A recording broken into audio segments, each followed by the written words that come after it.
It is obvious that for this reason they invented their Pangaea, because it is more convenient for them to study astronomy.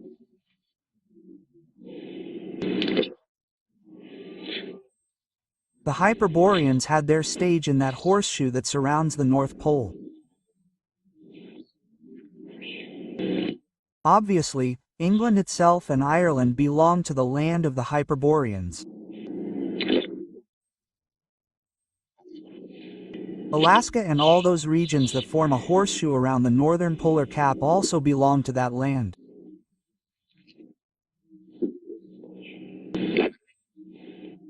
Lemuria later existed in the Pacific Ocean, an enormous and gigantic continent that covered the entire Pacific area. Atlantis later existed in the ocean that bears its name.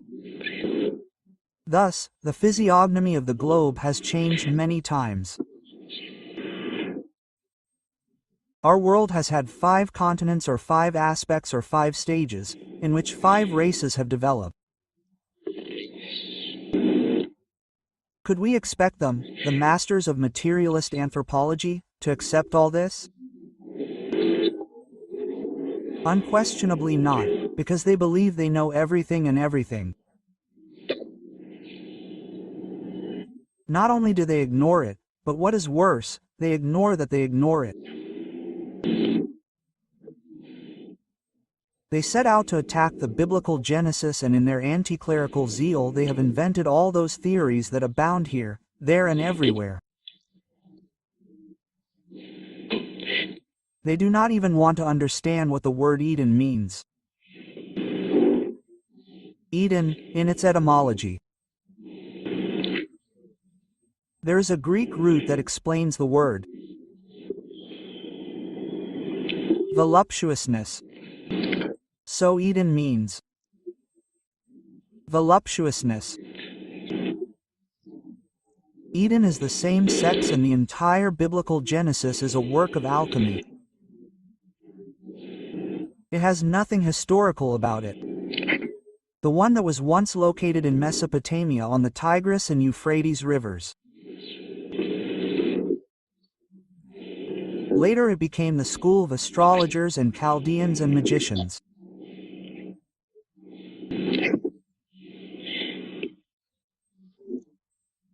That one seems to have some relation indeed with the famous Adi Basha of the ancient Lemurians, and even with the Garden of the Hesperides of the Atlantean continent.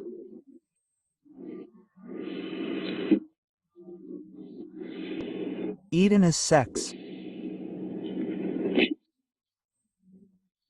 But the anthropologists of materialism would never accept this, and much less would they accept the great sexual mysteries of Chaldea, India, Babylon, Mexico, Persia, or Egypt.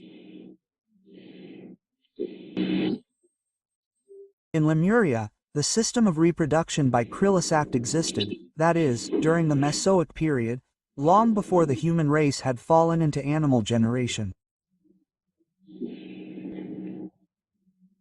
We know very well that this race fell in the third part of the Eocene, that is, during mine.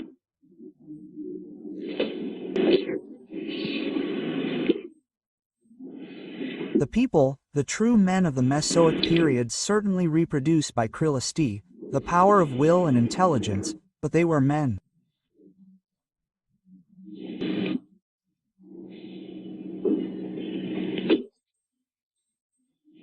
And their system of reproduction would not be accepted today by intellectual animals, because the system of reproduction of true men is that of Krilos. It is a sacred system that would cause laughter and rejection by materialistic anthropologists. Even more would feel offended. Back then, sex was considered sacred. Sacred sperm was never ejaculated. Sperm was considered venerable matter. Any mature sperm escaped to make a womb fertile. The human race possessed enormous powers, extrasensory faculties that allowed it to know all the wonders of the universe and the cosmos. That is why it is said that it lived in a paradisiacal state. But when man fell into animal generation, this one continues, when he began to ejaculate the entity of semen, involution precipitated. It was actually in the third part of the Liocene, when fallen man came to mix even with the very beasts of nature. From there the intellectual animal was born. Unquestionably, the intellectual animal could never accept the system of reproduction by cryosacti, precisely because of its condition as an animal. The Kasasakti system is not for intellectual animals, it is for men. They are two different kingdoms. So, in reality, it really shouldn't surprise us that the intellectual animals of materialist anthropology rejected the Krylostai reproduction system, and they are right to reject it. This system is not for intellectual animals, I repeat, but for men.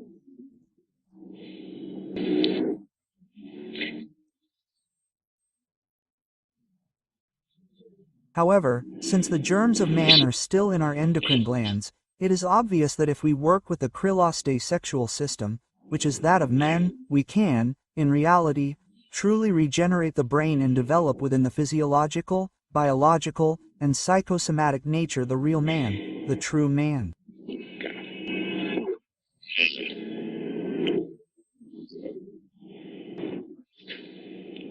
But I repeat, intellectual animals do not like this.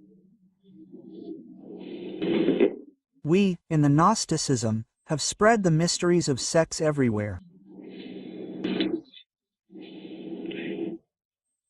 Although it is true that universal Gnosticism has accepted the Krylostai reproduction system, it is no less true that millions of intellectual animals have rejected it, and we cannot criticize them, since they are intellectual animals.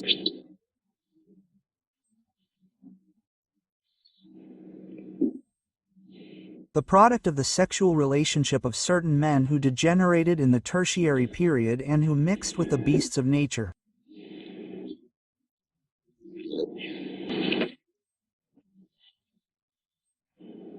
The product of men and beasts could not accept a sexual system that does not belong to them. It is impossible. So it is worth reflecting on it a little. But anyway, let's get into a more important point that I have noted today for us to reflect on. After all, where did all living species come from? Where did this nature come from? Why should we accept mere materialistic utopias? Why should we accept the dogma of evolution? Why should we live within the world of hypotheses?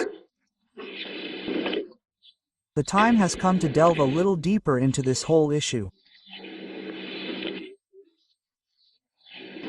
In my last talk I said that the human species, before appearing on the world stage, had developed in the higher dimensions of nature and the cosmos. Clearly the human species had developed in other dimensions. I also said that the materialistic gentlemen did not accept those higher dimensions. They want us to be forced into the three-dimensional dogma of eucide. They are like the pig that wants to be in the posilga at all times and does not want to see anything that does not resemble posilga. But we do not accept those scholars.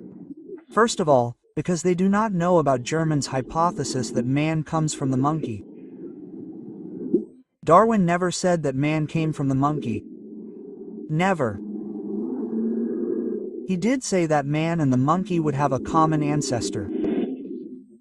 Darwin opened a door only when Carlos Marx dedicated his materialist dialectic to Darwin.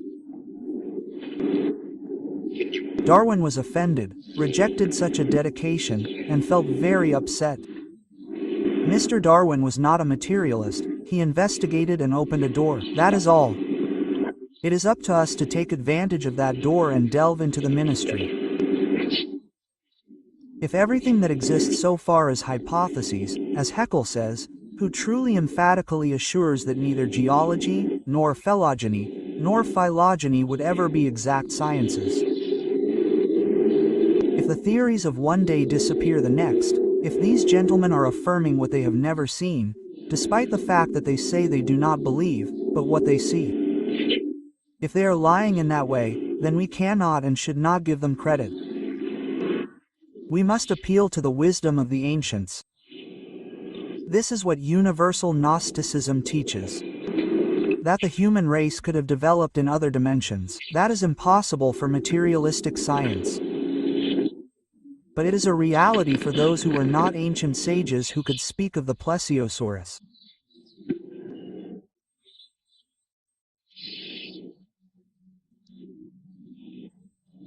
If they could mention different beasts from the reptilian era, and even more so from the Carboniferous period, without knowing, as I said, paleontology or paleontography, or having all that jargon in their heads, it is because they possessed extraordinary faculties that can be developed and that reside within the human brain.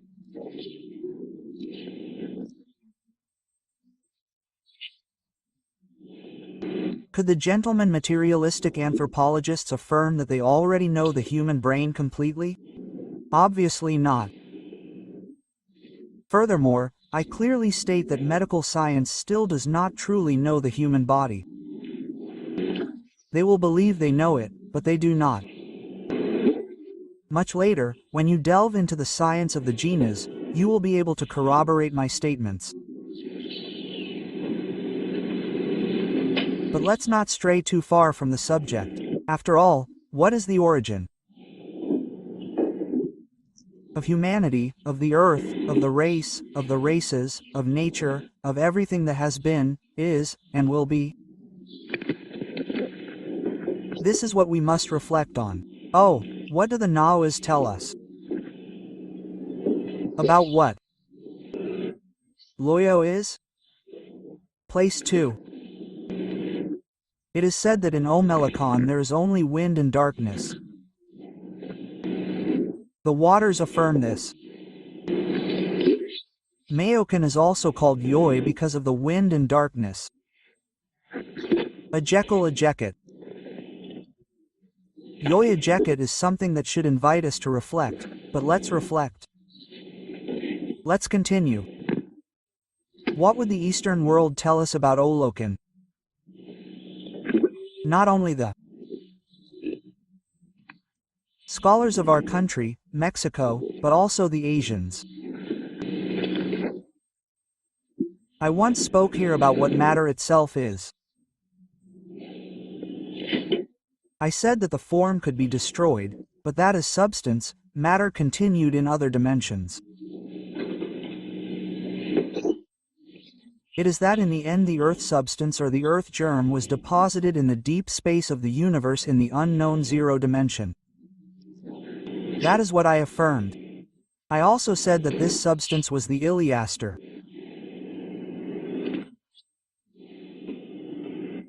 The seed that would remain deposited in the depths of space, awaiting the time of a new cosmic manifestation.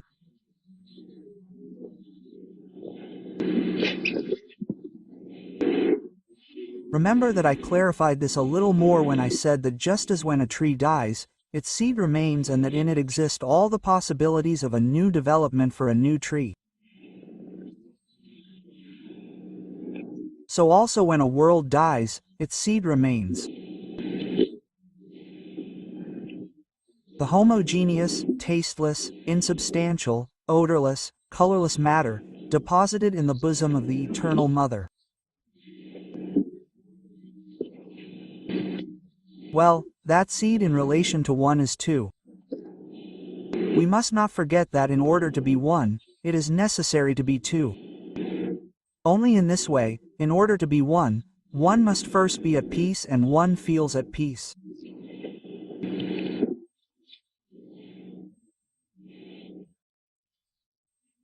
That chaotic, primeval, insipid, insubstantial, odorless land, that germ of the world deposited in mother space is Helicon, a true paradise that vibrates with happiness during its inactive times.